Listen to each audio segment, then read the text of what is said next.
Hey guys, so welcome back to another episode of the OHM podcast. Now, this week I'm joined by the Director of Partnerships and Business Development at Relo, Harry Willis. Now, at Relo, these guys help eCom brands drive repeat revenue with cross sells and subscriptions. And today I'm going to be digging into how their SaaS tool works and then asking Harry how he's managed to scale the business and their recent exit. So, Harry, it's a pleasure to have you on the podcast. Welcome. Jordan, thank you very much for having me on. Pleasure to be here. Perfect. Well, let's just jump straight into it then. So, Relo has been your primary focus now for the past few years, I believe. Yep. And for those kind of listening at home that don't know what you do, could you give a brief overview of who you are and kind of what you guys do for brands? Yep, absolutely. So we're a repeat revenue platform built specifically for CPG brands. So CPG, consumer packaged goods, basically it just means brands who sell consumable products. That's really what we specialize in. And the way that the platform works generally is we have predictive analytics that analyzes the brand's Shopify order history, and it spits out some insights as to when each customer is statistically most likely to need to replenish, cross-sell, or convert onto a new subscription plan, regardless of what subscription platform they're using. Might be a Recharge, a Skio, a Stay.ai. And with that information, we can then trigger email or SMS to go out and remind customers at the perfect time to take their next action. We do that through our native Klaviyo integration. Over the last few years, we've been working with some really great CPG brands like Absolute Collagen, for example, Soylent, Ursa Major, basically anyone who sells consumable products. We drilled really deep into their exact problems that they were facing, and we basically built the solution just for them. So it's a very narrow product use case. But yeah, that's a little bit about us. Okay. How did you guys kind of realize that was a problem when you started the business and kind of dive in on that? Because it is a pretty niche pain point, right? How did you come across that? Yeah, we actually did a really extensive research project where we spoke to hundreds of leading D2C brands, especially in the consumable space, because we had previously had another company that worked in that kind of space as well. So we already had a ton of contacts, and we started interviewing them to understand exactly what the main challenges were that they were facing. And what we found is that the timing of messaging was really challenging. It involves a lot of deep segmentation, and then taking all that segmentation and splicing it into Klaviyo so you can actually send reminders at the right time becomes really challenging. And that was a big area that we realized we could potentially help with if we built some predictive analytics around it. And then also when it came to growing subscriptions, we found that most brands were using pretty basic flows or tactics to try and increase their number of subscriptions, and they were left a little bit wanting in terms of just growing their subscription. And obviously for the customer lifetime value for these subscription brands, increasing their number of subscription customers is complete mission critical for them. So once we understood how important that was and how underserved it was by some of the current technology that they were using, it was quite an obvious choice for us to build. I wouldn't say it was easy at all, but it was definitely an easy choice for us to then focus on that. Okay. And I know you said, CPG brands and subscriptions there, but are there certain sectors or, product types that work really well for Relo? And if so, what are those? Yeah, so consumables is our main kind of headline, but then of course underneath that you have, let's imagine, food and beverage. Inside that you have coffee brands, for example, pet food brands, some home brands like home fragrance brands, for example, CBD brands, anything that you can imagine where there is this variable usage rate. And when you take that variable usage rate across thousands of individual customers, that's where the big challenges come up in terms of the kind of undulations of when each customer is most likely to need to reorder. So the general rule of thumb is must be selling a consumable product that has this repeat purchase tendency. And generally, we need them to be generating over 1,000 orders per month. And that gives us enough data for our specialist predictive analytics to start working. Okay, interesting. So that was going to be my next question is in terms of ICP, is there a certain average order value that, works well for this tool and what kind of size brands do you typically work with? Usually because it's a repeat purchase product type, it means that the average order values are naturally lower. So if you have a consumable product, somewhere very roughly between $25 and maybe $50, or in the skincare space, maybe up to about $75. That seems to be the general sweet spot. And of course, if you're driving repeat purchases, it's quite unlikely that you would have a particularly high average order value there. So, yeah, that would be the general steer on that one. I can't remember what your second question was there. Sorry. Size. So in terms of size of brands that you work with, what does that look like? Size of brands.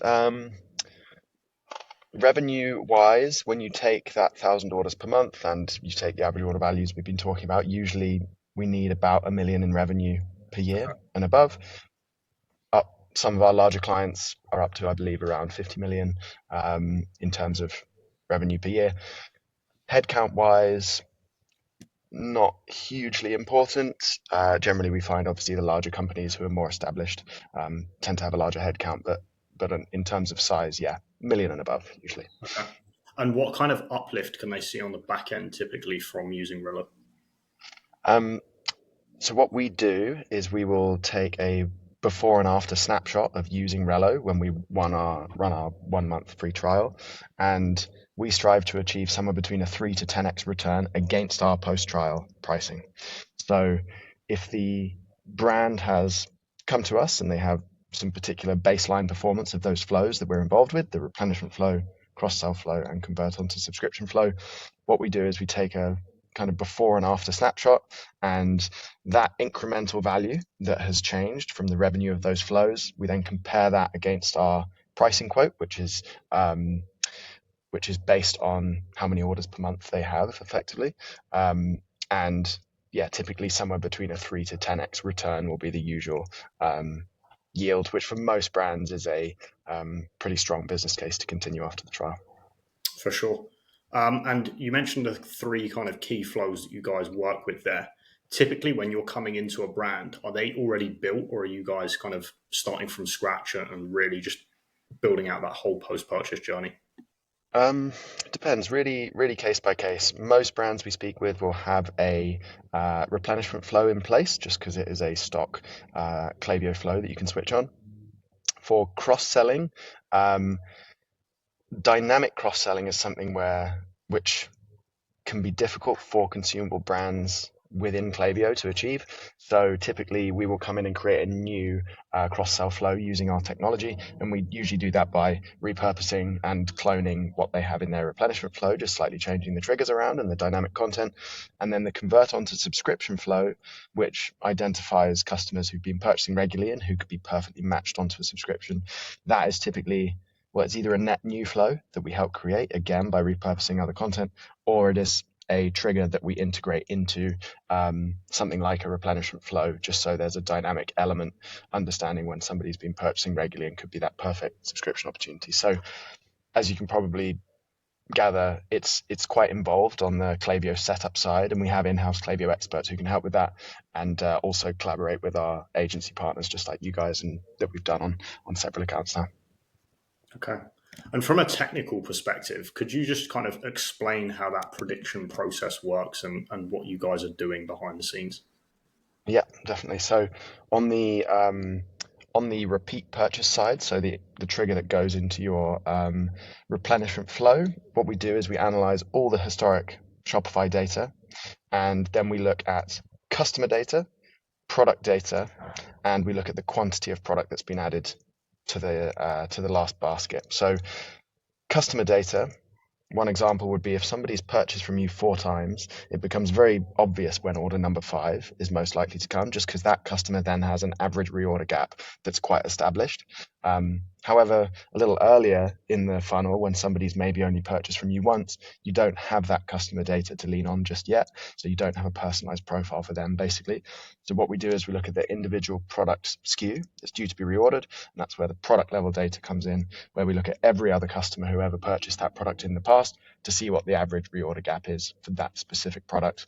And finally, as I mentioned, we also multiply out the time frame based on the quantity of product that was added to that last order. Because if I ordered double the amount of product, it makes sense my reorder reminder should come after double the amount of time, so it's proportional. So customer, product, and quantity data that we basically use to have a perfect stake in the ground as to when we think statistically each customer is most likely to need to reorder. Okay, and you're pulling this kind of order data from Shopify and triangulating these data points essentially and mapping them forward.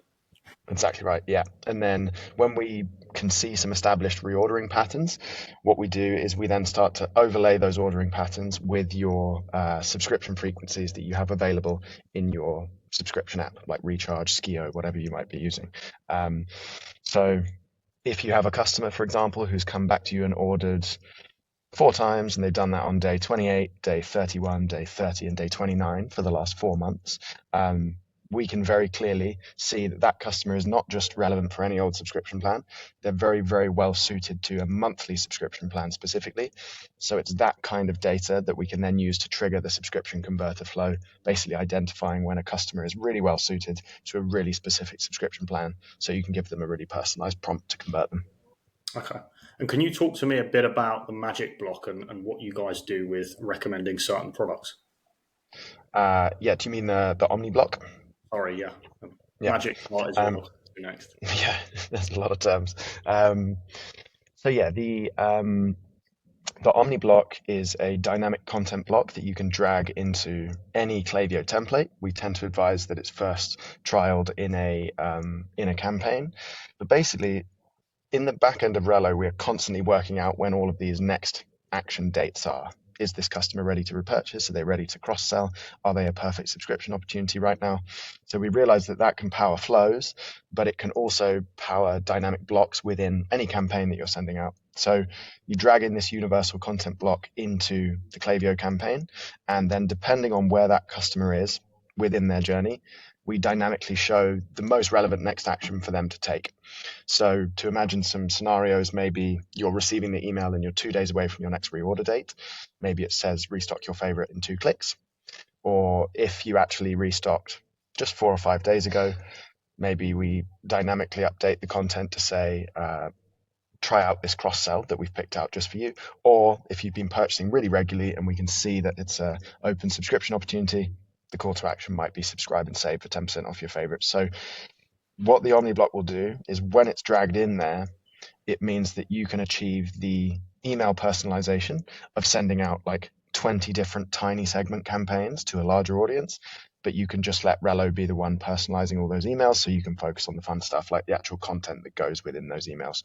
And we just do the transactional side of making sure they see something that's really contextual to them. Okay, and it's custom product and custom kind of headline and call to action button. Yep. And all of it can be completely designed in the exact aesthetic that the brand wants.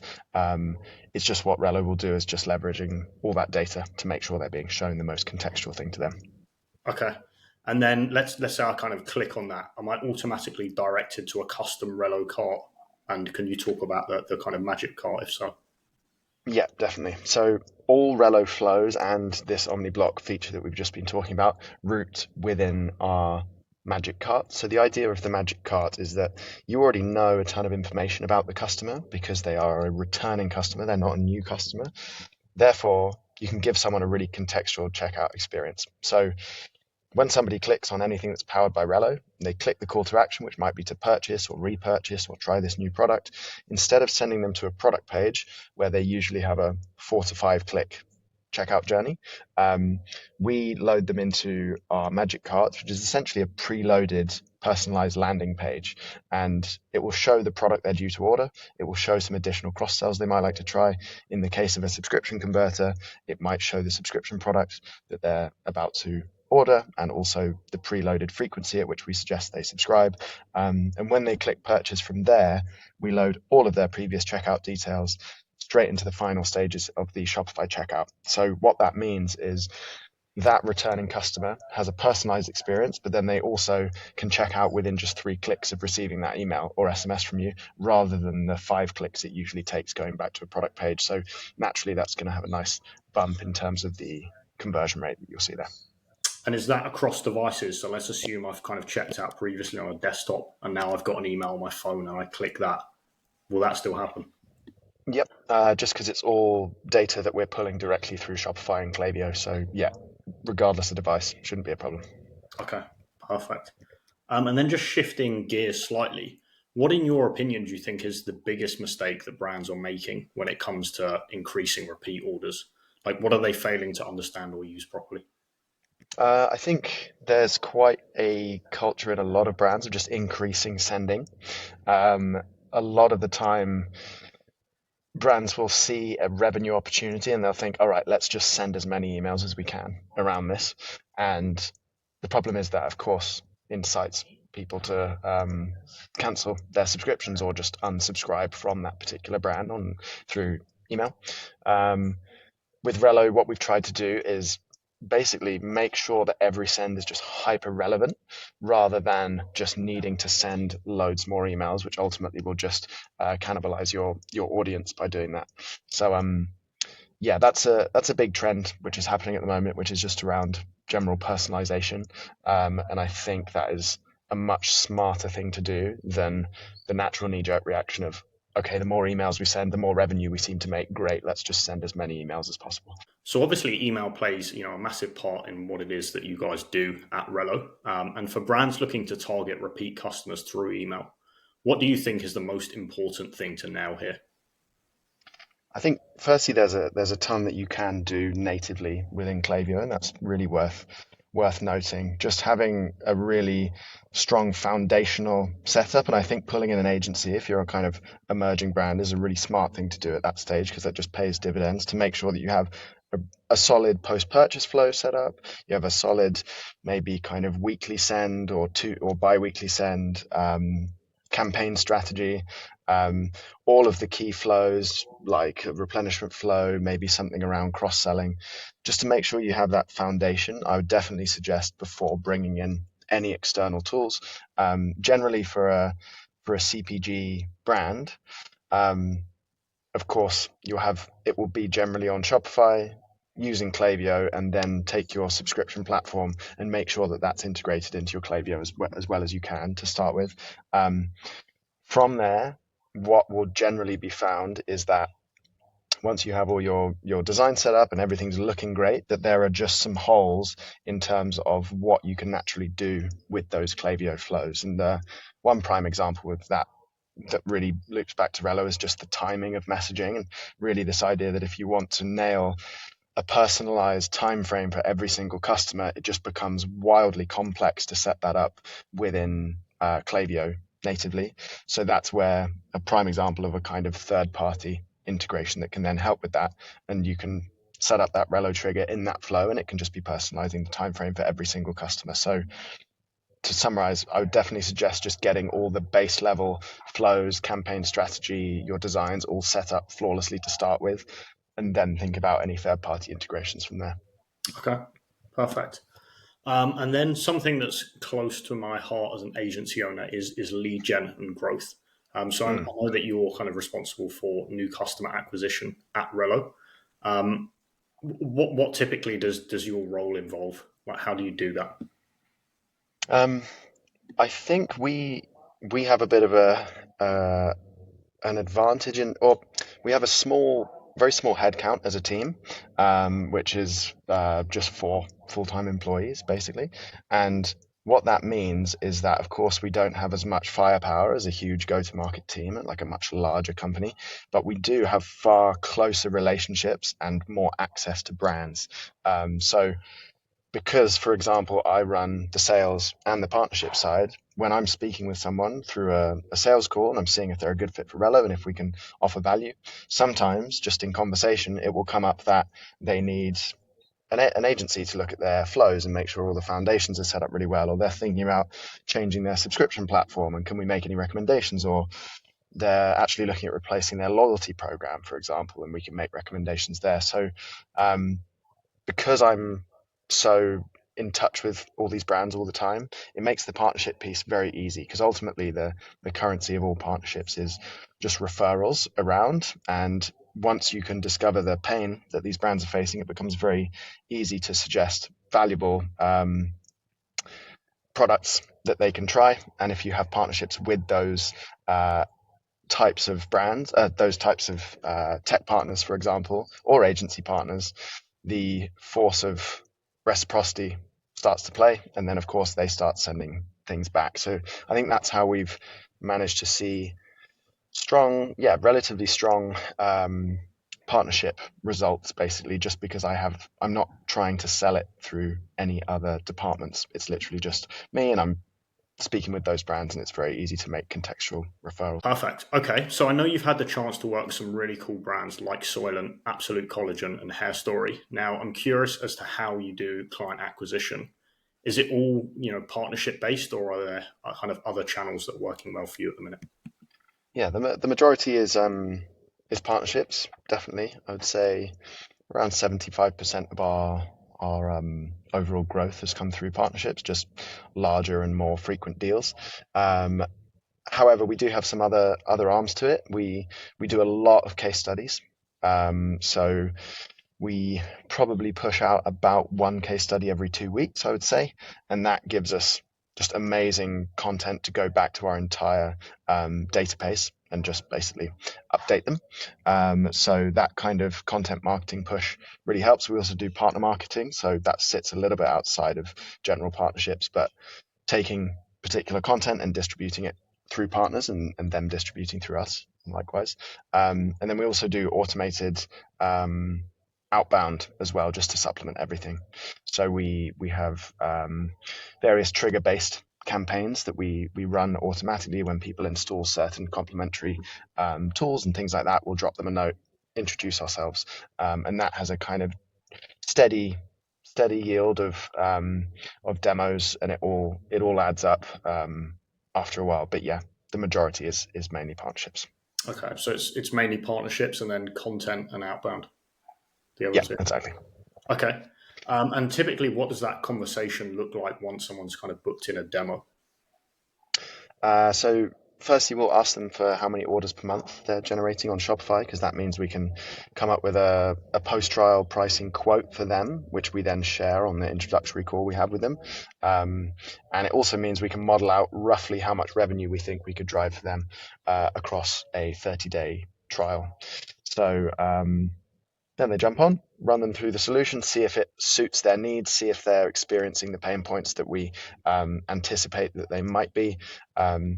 If they feel like Relo could be worth trialing, then we introduce them to our team, and our team of in-house Klaviyo experts jump in collaboration with agencies quite often, and we will set up all of their brand new flows in a draft environment, and then we present those flows back to them, showing how the Relo technology is going to improve the results for them. And as long as they're happy with all the creative and generally how everything looks, then they give us the thumbs up from there, and then their trial begins. Okay. And I think that's one point to reiterate, right? Is that we work with a lot of SaaS partners and they just kind of sign someone up and then run away. You guys are really involved, and you're building stuff alongside the client, right? Yeah, we're very, very hands-on. And that's because, Klaviyo accounts are usually quite intricate and they're different on a case-by-case basis.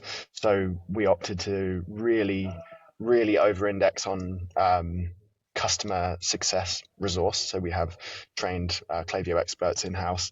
And throughout the trial period, we'll be very, very close to the account, making sure they're nailing all the best practices. And then from there, on an ongoing basis, we monitor the performance of all accounts in terms of their return on investment. And if we do see any fluctuations, we'll always jump in and just make sure they're up to date with all the best tips that we can give them. Perfect. Well, look, Harry, thank you so much for coming on. Before we wrap things up, is there kind of anyone else in the space, in the wider eCom landscape that you think I should have on the podcast that would be an interesting conversation? Yeah, definitely. I think couple of options for you. I think Jack Johnson is a great partnerships mind. He's taught me a ton, and he is now the senior agency partnerships man over at Klaviyo. I think he could be a great option. And another, Neil Forrest over at Gorgeous. He's also taught me a lot, and he's a senior partnerships manager there as well. So I think either of those, if you want the partnerships pearls of wisdom. Okay. Well, just to kind of recap then from your side. So can you just, tell the audience again what size brands do you typically work with? What is your value proposition, and what can you do for them? Yeah. So if you are a brand who is generating over 1,000 orders per month, you're selling a consumable product and you're looking to improve your repeat purchase rate or grow your subscription program. And if you are on Shopify using Klaviyo and using any of the subscription platforms that integrate into Klaviyo, so Recharge, Skio, Stay.ai, Smarter, any of the usual lot, then reach out and we can offer you a free trial for 30 days to prove the efficacy of the Relo solution within your Klaviyo flows. Okay, perfect. And how can those brands reach out to you? You can reach me on LinkedIn or on harry@reloapp.co. Perfect. Well, look, Harry, thanks again for coming on. Let's talk soon. Thanks, Jordan. Sounds good.